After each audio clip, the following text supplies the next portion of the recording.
నమస్కారం. Star hospital సుఖీభవకు స్వాగతం. Powered by rainbow hospital.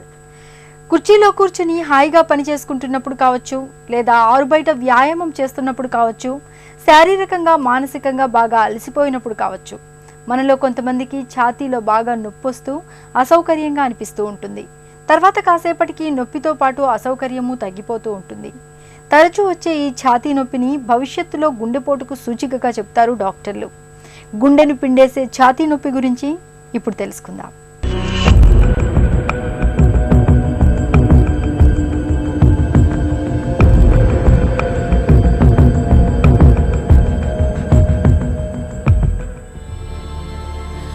గుండెపోటు మన పిడికెడు గుండెలో తలెత్తిన ఒక పెను తుపాను లాంటిది.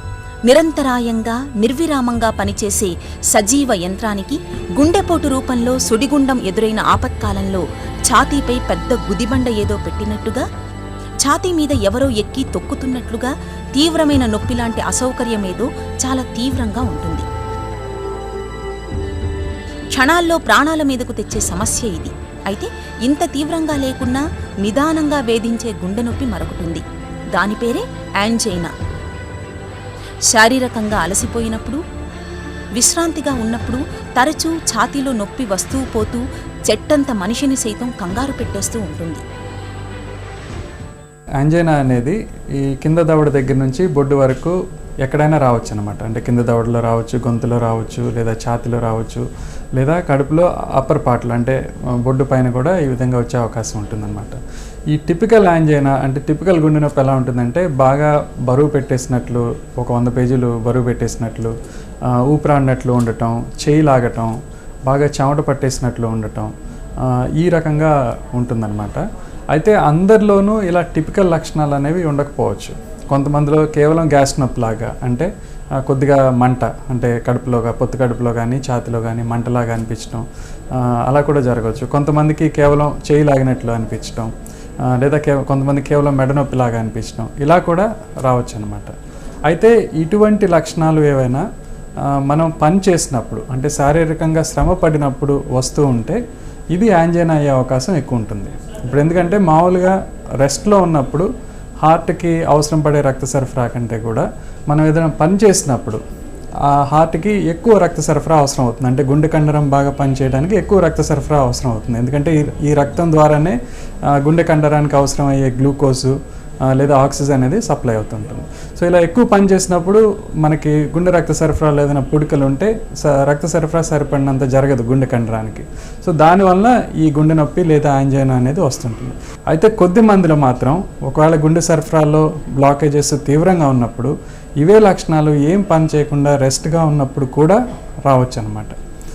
సో ఇది ఈ విధంగా మనం యాంజైనా అనేది గుర్తించవచ్చు అన్నమాట. యాంజైనా గుండెను పిండేసే ఈ నొప్పికి ప్రధానమైన కారణం ప్రాణాధారమైన గుండె కండరానికి తగినంత రక్తం సరఫరా కాకపోవడమే. రక్తాన్ని సరఫరా చేసే కీలకమైన రక్తనాళాల్లో పూడికలు, అడ్డంకులు ఏర్పడినప్పుడు గుండెకు తగినంత రక్తం అందదు. దీంతో శారీరక అవసరాల కోసం గుండె ఎక్కువగా పనిచేయాల్సి వస్తుంది.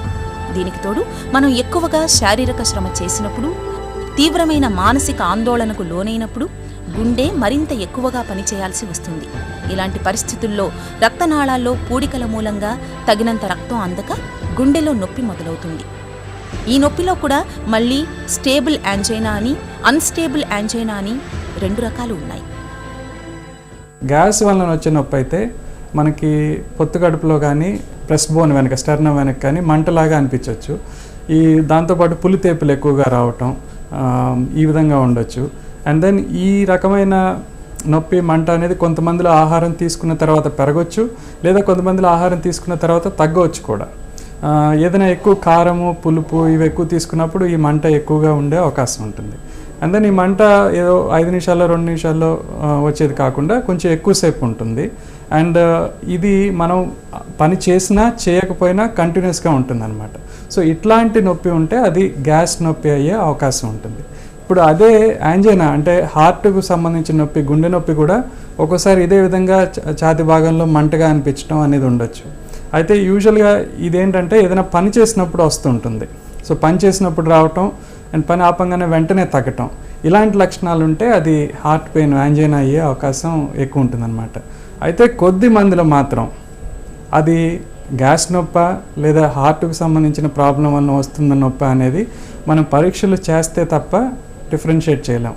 అందుకని ఛాతిలో ఏ నొప్పి వచ్చినా, పొత్తుకడుపులో ఏ నొప్పి వచ్చినా ఇదేదో సింపుల్ ఎసిడిటీ గ్యాస్ నొప్పులే అని చెప్పి దగ్గరలో మెడికల్ షాప్కి లేదా యాంటాసిడ్ మందు తీసుకోవడం కంటే కూడా మీకు దగ్గరలో ఉన్న డాక్టర్ గారిని కలిసి ఒకసారి పరీక్ష చేసి అట్లీస్ట్ ఈసీజీ వరకు అయినా తీపించుకుంటే ఈ 2 రకాల నొప్పుల్లో దేని వలన వస్తుంది అనేది మనం నిర్ధారించుకోవటం సులువు అవుతుంటుంది.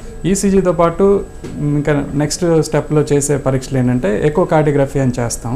సో అందులో హార్ట్ ఫంక్షనింగ్ ఎలా ఉంది, హార్ట్ లోపల వాల్వ్స్ ఎలా ఉన్నాయి అనేది తెలుస్తుంది అన్నమాట.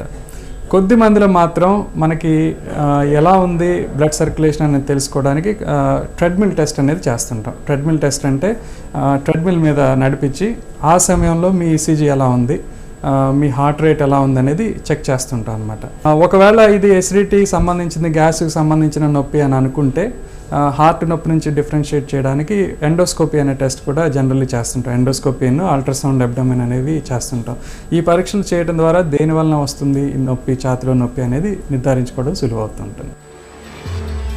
శారీరకంగా మానసికంగా అధిక శ్రమకు లోనైనప్పుడు వచ్చే నొప్పిని స్టేబుల్ యాంజైనా అని, ఎలాంటి శారీరక శ్రమ లేకపోయినా విశ్రాంతి స్థితిలో ఉన్నప్పుడు కూడా వచ్చే గుండె నొప్పిని అన్స్టేబుల్ యాంజైనా అని పిలుస్తారు.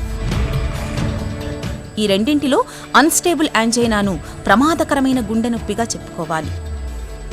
ఇలాంటప్పుడు ట్రెడ్మిల్, యాంజియోగ్రామ్ వంటి పరీక్షల్ని చేయించుకోవాలి. కొంతమందికి ఛాతీలో ఎలాంటి నొప్పి లేకుండా కూడా గుండెపోటు వచ్చే ప్రమాదం ఉంటుంది. కాబట్టి వయసు పైబడుతున్న కొద్దీ తరచూ ఆరోగ్య పరీక్షల్ని చేయించుకుంటూ ఉండాలి. హై బీపీ, షుగర్, పొగ, మద్యం వంటి అలవాట్లు ఉన్న వాళ్ళకి తరచూ ఈ పరీక్షల్ని చేయించుకోవడం మరీ అవసరం. ఇప్పుడు ఛాతీ భాగంలో ఏ నొప్పి వచ్చినా కామన్గా చూసేది ఏంటంటే చాలామంది అంటే ఇది గుండె నొప్పి కాదేమోలే, ఏదో బ్యాక్ పెయిన్ స్పాండిలోసిస్ వలన వస్తుంది, లేదా ఎసిడిటీ వలన వస్తుంది, లేదా అజీర్తి వలన వస్తుంది, అదేదో కండరాల నొప్పి అని చెప్పి చాలామంది నెగ్లెక్ట్ చేస్తుంటారు. ఓ ఛాతీల భాగంలో వచ్చే నొప్పులు 10 నొప్పుల్లో 8 నొప్పులు హార్ట్ పెయిన్ కాకపోవచ్చు. కాకపోతే ఆ 2-3 సార్లు అంటే 10 మందిలో 2-3కో అది హార్ట్ పెయిన్ అయినప్పుడు అది మనం గుర్తించకపోతే హార్ట్కి తీవ్రమైన డ్యామేజ్ జరగటం, ప్రాణాపాయం జరగటం అనేది జరగవచ్చు అనమాట. అందుకని ఇప్పుడు చెస్ట్లో ఏ పెయిన్ వచ్చినా ఒకవేళ అది తరచుగా వస్తూ ఉంటే అండ్ ఎస్పెషలీ మీ వయసు కొంచెం ఎక్కువ ఉన్నా లేదా మీకు కొన్ని రిస్క్ ఫ్యాక్టర్స్ ఏమన్నా ఉన్నా అంటే షుగర్ కానీ, బీపీ కానీ, కొలెస్ట్రాల్ కానీ, స్మోకింగ్ కానీ ఇట్లాంటి రిస్క్ ఫ్యాక్టర్స్ ఏమైనా ఉన్నా వెంటనే మీరు దగ్గరలో ఉన్న డాక్టర్ గారిని కలిసి బేసిక్గా కొన్ని పరీక్షలు చేసుకుంటే మీకు ఎందువల్ల ఈ నొప్పి వస్తుంది అనేది తెలుసుకోవడం ఈజీ అవుతుంది. అండ్ ఇది గుండె నొప్పి కాదు అని అనుకుంటే దెన్ ఆబ్వియస్లీ వాటికి ట్రీట్మెంట్ తీసుకుంటే సరిపోతుంది. ఒకవేళ ఇది గుండె నొప్పి అయితే దానికి సంబంధించి మనం పరీక్షలు ట్రీట్మెంట్ తీసుకుంటే చాలా వరకు డ్యామేజ్ని ప్రివెంట్ చేయొచ్చు. ఇది కామన్గా మేము చూసే 10 హార్ట్ అటాక్ల్లో కనీసం 4-5 చాలా లేటుగా వస్తుంటారు హాస్పిటల్కి. ఎందుకు లేటుగా వస్తారంటే ఆ నొప్పి వస్తుంది, ఏదో మామూలు పెయిన్ ఇలా అని చెప్పి వాళ్ళు మెడికల్ హెల్ప్ తీసుకోవడం లేట్ అవుతుంది. ఇలా లేట్ అవడం వల్ల ఏమవుతుందంటే ఇప్పుడు హార్ట్ అటాక్ లాంటి పరిస్థితుల్లో ఎంత త్వరగా ట్రీట్మెంట్ తీసుకుంటే అంత డ్యామేజ్ మనం ప్రివెంట్ చేయొచ్చు అనమాట. ఈ అవగాహన లోపం వల్ల ఇదేదో మామూలు నొప్పి అనుకోవటం వల్ల ఒక 10 మందిలో కనీసం 4-5 కన్నా ట్రీట్మెంట్ లేట్ అయ్యి మరణాలకి దారితీసే అవకాశాలు కలుగుతున్నాయి అన్నమాట. సో అందుకని జనరల్ పబ్లిక్ కూడా అసలు గుండె నొప్పి ఎలా ఉంటుంది, ఏ రకమైన ట్రీట్మెంట్ తీసుకోవాలనే అవగాహన ఉంటే మనం చాలా వరకు గుండె నొప్పి వలన వచ్చే సమస్యల్ని ముందే ట్రీట్ చేయడం వల్ల మరణాన్ని నివారించవచ్చు అన్నమాట. ఛాతీలో నొప్పి లాంటి సమస్యేమీ లేదు కాబట్టి మాకు గుండెపోటు వచ్చే ప్రమాదం ఏమీ లేదని అనుకుంటారు మనలో చాలామంది.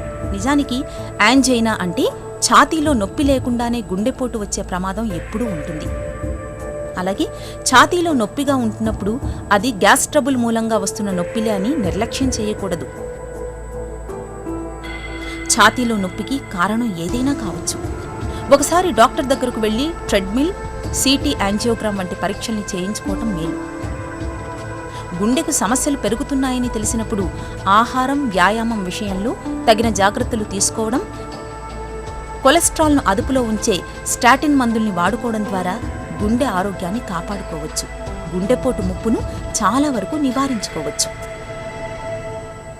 పొట్టలో అస్తమానం నొప్పి వస్తున్నప్పుడు మనసు మూలల్లో ఎక్కడో అనుమానం మొదలవుతుంది. అది అపెండిసైటిస్ ఏమోనని. అసలు అపెండిసైటిస్ నొప్పి ఎలా ఉంటుంది? నొప్పితో పాటు ఇంకా ఎలాంటి లక్షణాలు కనిపిస్తాయి? ప్రాణాంతకంగా పరిణమించే అపెండిసైటిస్కు ఏ డాక్టర్ని సంప్రదించాలి? మొదలైన వివరాలన్నీ ఇప్పుడు తెలుసుకుందాం.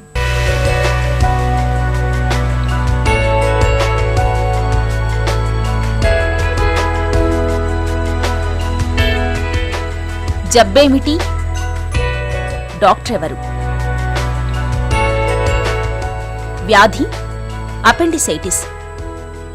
లక్షణాలు: పొత్తి కడుపులో తీవ్రమైన నొప్పి, నొప్పి కుడివైపుకు పాకడం, ఆకలి లేకపోవడం, వికారంగా ఉండటం, వాంతులు అవడం, జ్వరం రావడం.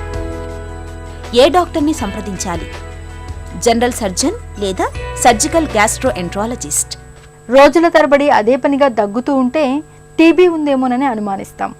అదే దగ్గినప్పుడు కఫంతో పాటు రక్తం కూడా కనిపించిందనుకోండి, సందేహం లేకుండా క్యాన్సరేనన్న నిర్ధారణకు వచ్చేస్తాం. నిజానికి ఈ నమ్మకాల్లో కొంతే నిజముందని చెప్తారు డాక్టర్లు. వేడని దగ్గు అన్ని వేళలా టీబీకి సంకేతం కానట్లే దగ్గులో కనిపించే రక్తం కూడా అన్నిసార్లు క్యాన్సర్ కావాలని లేదు. దగ్గుతో పాటే రక్తం కనిపించడం వెనక క్యాన్సర్తో పాటు చాలా కారణాలే ఉంటాయి. వాటి గురించి ఇప్పుడు తెలుసుకుందాం. తెముడులో రక్తం పట్టడం అన్నది అంత మంచి విషయం కాదు. ఎప్పుడో ఒకసారి కొంచెం ఒక చుక్క లేకపోతే ఒక గీత రక్తం పడితే మామూలుగా సింపుల్ కారణాల వల్ల కూడా కావచ్చు. టీ కప్పులో సగం కనుక బ్లడ్ పడ్డదంటే అది తప్పనిసరిగా ఏదో ఒక జబ్బు మూలాన పడ్డదని అనుకోవాలి. టీబీ కాకుండా క్యాన్సర్లో కూడా రక్తం పడుతుంది. కానీ క్యాన్సర్లో, ఊపిరితిత్తుల క్యాన్సర్ ముఖ్యంగా లంగ్ క్యాన్సర్లో ఎక్కువ మోతాదు రక్తం పడదు సాధారణంగా. ఒక్కోసారి మనం గాలి పీల్చుకుంటున్నటువంటి ఈ పైప్స్, మన వాయు నాళాలు, బ్రాంకై అంటారు, వాటి యొక్క అరేంజ్మెంట్ సరిగా లేకపోతే, వాటి యొక్క తయారీ సరిగా లేకపోతే పుట్టుకతోనే సహజంగా వాళ్ళ కూడా ఇలాగ రక్తం పడే అవకాశం ఉంది. దాన్ని బ్రాంకెక్టేసిస్ అంటారు. ఒక్కోసారి జబ్బు మూలాన కూడా ఈ వాయునాళాలు కొంచెం ఇలాగ మార్పులు చెందుతాయి. అప్పుడు కూడా రక్తం పడే అవకాశం ఉంది. ఈ వాయునాళాల్లో కంతులు కనుక ఉంటే అవి ఎక్స్రేలో కనపడవు, సిటీ స్కాన్లో కూడా కనపడవు. అలాంటప్పుడు ఒక చిన్న కెమెరాని ముక్కు ద్వారా మన ఊపిరితిత్తుల్లో ఉన్నటువంటి ఈ వాయునాళాల్లో పంపించి చూడాలి. దాన్నే బ్రాంకోస్కోపీ, వీడియో బ్రాంకోస్కోపీ అంటారు. ఆ పరీక్ష చేస్తే మనకు వీడియో స్క్రీన్లో ఉన్నట్టుగా కనబడుతుంది అన్నమాట. టీబీ అయితే టీబీకి కావాల్సిన వైద్యం, జీన్ ఎక్స్పర్ట్ అన్న టెస్ట్ కళ్ళల్లో చేసిన తర్వాత కనుక ఇది చాలా మొండి రకమైనటువంటి జబ్బు అని తేలితే మొదటి రోజు నుంచే వాళ్ళకి వేరే రకమైనటువంటి టీబీ మందులు ఇవ్వచ్చు. క్యాన్సర్ అయితే క్యాన్సర్కి కావాల్సినటువంటి వైద్యం మొదలు పెట్టాలి. ఇది ఏ దశలో ఉందో తెలుసుకొని దాన్ని బట్టి రేడియోథెరపీ కానీ లేకపోతే మందులతోనే కానీ, మరీ చిన్నగా ఉంది క్యాన్సరు, మొదటి దశలో ఉందంటే ఆపరేషన్ చేసి ఆ ఊపిరితిత్తుని ముక్క తీసేయవచ్చు. లోపల కంతులు గనక ఉంటే దాన్ని బ్రాంకోస్కోపీ ద్వారానే లేజర్తో దాన్ని కాల్ చేసి దాన్ని తీసేయవచ్చు. ఎక్కడి నుంచి అయితే బ్లడ్ లీక్ అవుతుందో అక్కడికి ఒక సన్న వైర్ను పంపించి దాన్ని మాత్రం సీల్ చేసేస్తామన్నమాట. దీన్నే బ్రాంకిల్ ఆర్టరీ ఎంబలైజేషన్ అంటారు. దీనికి శస్త్రచికిత్స అవసరం లేదు, ఆపరేషన్ అవసరం లేదు. తొడలోంచే ఒక సన్న వైరు, మనం సాధారణంగా కార్డియాలజిస్టులు యాంజియోగ్రామ్ అని అంటుంటారు, అలాంటి పద్ధతిలోనే చేసి ఊపిరితిత్తులో ఎక్కడి నుంచి అయితే రక్తం లీక్ అవుతుందో ఆ రక్తనాళాన్ని మాత్రం బ్లాక్ చేసి మన రక్తస్రావాన్ని ఆపొచ్చు అన్నమాట. మధుమేహం ఈ ఆధునిక ఉపద్రవం ఇప్పుడు గర్భిణీలను వదలడం లేదు. ఇంతకు ముందు లేనప్పటికీ కొంతమందిలో అనూహ్యంగా గర్భిణీ దశలో విరుచుకుపడుతోంది. రక్తంలో చక్కెర శాతం అదుపు తప్పడంతో చాలామంది గర్భిణీలకు అబార్షన్ ముప్పు మొదలుకుని కాన్పు కష్టాల వరకు అనేక సమస్యలు ఎదురవుతున్నాయి. ఇన్సులిన్ నిరోధకత మూలంగా లోపల బిడ్డ ఎదుగుదల కూడా తీవ్రంగా ప్రభావితమవుతోంది. ఈ నేపథ్యంలో గర్భిణీ దశలో షుగర్ జబ్బు ఎందుకు వస్తుందో, దాన్ని అదుపులో ఉంచుకునేందుకు గర్భిణీలు ఎలాంటి జాగ్రత్తలు తీసుకోవాలో డాక్టర్ని అడిగి ఇప్పుడు తెలుసుకుందాం.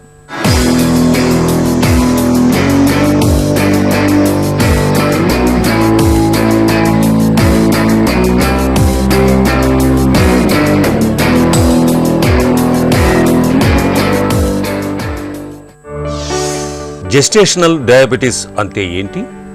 గర్భిణీ స్త్రీల్లో కొన్నిసార్లు షుగర్ మోతాదు ఎక్కువగా ఉండడం చూస్తూ ఉంటాం. దీన్ని జెస్టేషనల్ డయాబెటీస్ అంటారన్నమాట. అంటే వాళ్ళకి మొదటి నుంచి కూడా షుగర్ ఉన్నా కూడా తెలియకపోతే గర్భధారణ సమయంలో మనం కనుక షుగర్ ఉంది అని దాన్ని కనుక డయాగ్నోస్ చేస్తే దాన్ని జెస్టేషనల్ డయాబెటీస్ అంటారు. దీని మూలంచి చాలా ప్రాబ్లమ్స్ రావచ్చు. బిడ్డకే కాదు, తల్లికి కూడా ప్రాబ్లం రావచ్చు. కొంతమందికి మొదటి నుంచి కూడాను షుగర్ ఎక్కువగా ఉంటుంది. వాళ్ళు షుగర్ ఎక్కువగా ఉన్నప్పుడు చాలా కంట్రోల్లో ఉన్నాకే గర్భధారణకి ప్రయత్నం చేయాలి. ఇది ముఖ్యంగాను వాళ్ళ ఫాస్టింగ్ బ్లడ్ షుగర్ అన్నది, అంటే ఏం తినకుండా ఏం తాగకుండా ఉన్నప్పుడు 100 మిల్లీగ్రాముల కంటే తక్కువగా ఉండాలి. అలాగే భోంచేసిన తర్వాత 140 కంటే తక్కువ ఉండాలి. అంటే ఇది మొదటి నుంచి షుగర్ ఉన్న వాళ్ళకన్నమాట. ప్రీ జెస్టేషనల్ డయాబెటీస్ అంటాము దీన్ని. గర్భిణీ దశలో షుగర్ జబ్బు ఎందుకు వస్తుంది? గర్భధారణ సమయంలో కొంతమందికి షుగర్ రావచ్చు. ఇది మామూలుగా 5వ నెల పడిన తర్వాత తెలుస్తుంది అన్నమాట. ఇలా ఎందుకు అవుతుంది అంటే గర్భధారణ సమయంలో కొన్ని హార్మోన్లు మన శరీరంలో తయారవుతాయి. ముఖ్యంగా ఈస్ట్రోజన్, ప్రొజెస్ట్రాన్, అలాగే హ్యూమన్ ప్లాస్మా ప్రోలాక్టిన్ అంటారు దీన్ని, హ్యూమన్ ప్లాస్మా లాక్టోజన్ అని అంటారు, HPL అని. ఇవన్నీ కూడాను ఇన్సులిన్కి కొంచెము వ్యతిరేకంగా పనిచేస్తాయన్నమాట. ఈ పని చేయడం మూలంచి ఇన్సులిన్ రెసిస్టెన్స్ అన్నది డెవలప్ అవుతుంది. అంటే మన శరీరంలో ఇన్సులిన్ ఉత్పత్తి కావచ్చు కానీ అది పని సరిగా చేయట్లేదు అనమాట. దీని మూలంచి కూడా షుగర్ లెవెల్ పెరిగిపోతుంది తల్లి రక్తంలోను. గర్భిణీలో షుగర్ పెరగటం వల్ల ఎలాంటి సమస్యలు ఎదురవుతాయి? షుగర్ లెవెల్ ఎప్పుడైతే పెరుగుతుందో అది అలాగే మాయ ద్వారా బిడ్డకు వెళ్తుంది అనమాట. మాయకి ఇంత ఎక్కువగా షుగర్ వెళ్ళినప్పుడు మా బిడ్డకి ఆ ఇన్సులిన్ను ఎంతవరకు దానికి ఉత్పత్తి చేయాలన్నది దానికి అర్థం కాక ఎక్కువగా ఉత్పత్తి చేసి దాని మూలంచి అది చాలా లావుగా అయిపోవడం. అంటే ఇన్సులిన్ ఎక్కువ పనిచేసినప్పుడు షుగర్ ఎక్కువగా ఉన్నప్పుడు అది కొవ్వు పదార్థం కింద తయారవుతుంది, ఫ్యాట్గా. కాబట్టి ఆ ఫ్యాట్ డిపాజిట్ అయిపోతుంది అన్నమాట. అంచేత బిడ్డ కూడా పెద్దగా అయిపోయే ప్రమాదం ఉంటుంది. అలాగే తల్లికి షుగర్ ఎక్కువగా ఉన్నప్పుడు ఏదైనా ఇన్ఫెక్షన్లు సోకే అవకాశాలు కూడా చాలా ఎక్కువగా ఉంటాయి. కాబట్టి ఈ షుగర్ కంట్రోల్ చేయడం అన్నది చాలా ముఖ్యం. అలాగే షుగర్ ఉన్న పేషెంట్లకి, ముఖ్యంగా ఎక్కువ కాలం నుంచి షుగర్ ఉన్న వాళ్ళకి కూడాను గుర్రపువాతం అంటే ప్రీ ఎక్లాంప్సియా అన్నది ఎక్కువగా వచ్చే అవకాశాలు ఉంటాయన్నమాట. దాని మూలంచి కూడాను వచ్చే కాంప్లికేషన్స్ ఎక్కువగా ఉంటాయి. ఈ డయాబెటీస్ మూలంచి బిడ్డ పెద్దగా అవడం మూలంచి కాన్పులో కూడాను కొన్ని కష్టాలు రావచ్చు. బిడ్డకి మామూలుగా మనం చూస్తే కనుక తల చిన్నగానే ఉండొచ్చును, కానీ భుజాలు అన్నది పొట్ట అన్నది చాలా పెద్దగా అయిపోతుంది. కాబట్టి కాన్పు సమయంలో తల బయటకు వచ్చినా కూడా నార్మల్ డెలివరీ అయినప్పుడు బిడ్డ భుజాలు ఇరుక్కుపోవచ్చు. దీని మూలంచి బిడ్డకి కష్టాలు కావచ్చు.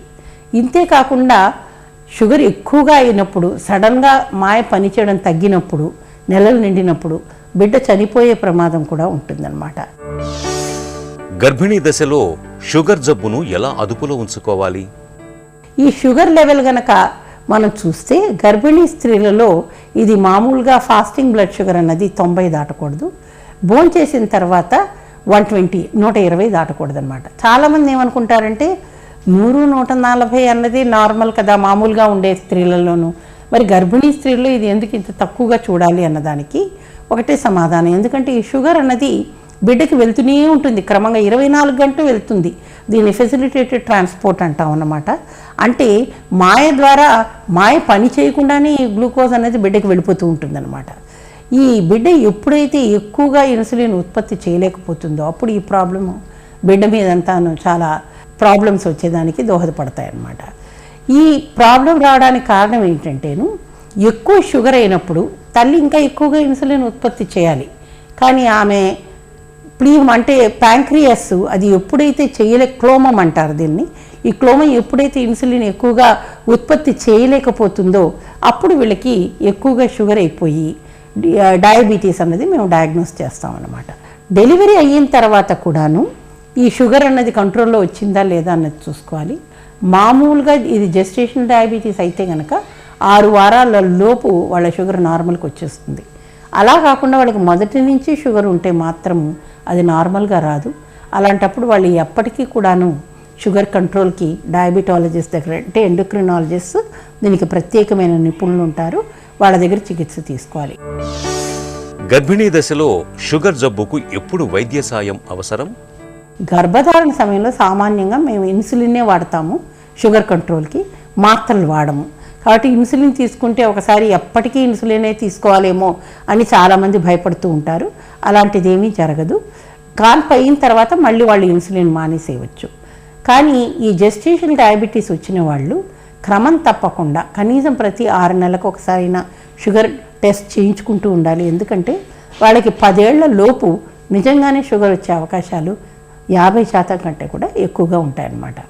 ఇది ముందరే గుర్తించి మనం గనక షుగర్ని కంట్రోల్ చేయగలిగితే తల్లికి బిడ్డకి కూడా ఏ విధమైన కాంప్లికేషన్స్ లేకుండాను కాన్పు సవ్యంగా జరిగే అవకాశాలు ఎక్కువగా ఉంటాయి. గర్భంతో ఉన్నప్పుడు షుగర్ జబ్బు రావడానికి కారణాలేంటో, రక్తంలో షుగర్ని అదుపులో ఉంచుకునేందుకు మందులతో పాటు జీవనశైలి, రోజువారీ ఆహారం విషయంలో ఎలాంటి జాగ్రత్తలు తీసుకోవాలో తెలుసుకున్నాం కదా. ఇక ఈరోజు కార్యక్రమాన్ని ముగించే ముందు స్టార్ హాస్పిటల్ సమర్పించే ఒక చిన్ని చిట్కా చూద్దాం. చుండ్రు బాధలు తీవ్రంగా ఉన్నప్పుడు పులిసిన పెరుగును తలకు పట్టించి బాగా మర్దన చేయండి. చుండ్రు తీవ్రత చాలా వరకు తగ్గిపోతుంది. సుఖీభవ కార్యక్రమానికి సంబంధించి మీ విలువైన సూచనలు, సలహాల్ని వెంటనే మాకు రాయండి. మా చిరునామా Sukhibhava, ETV, Ramoji film city, Hyderabad 501512 లేదా sukhibhava@etv.co.in కు ఈమెయిల్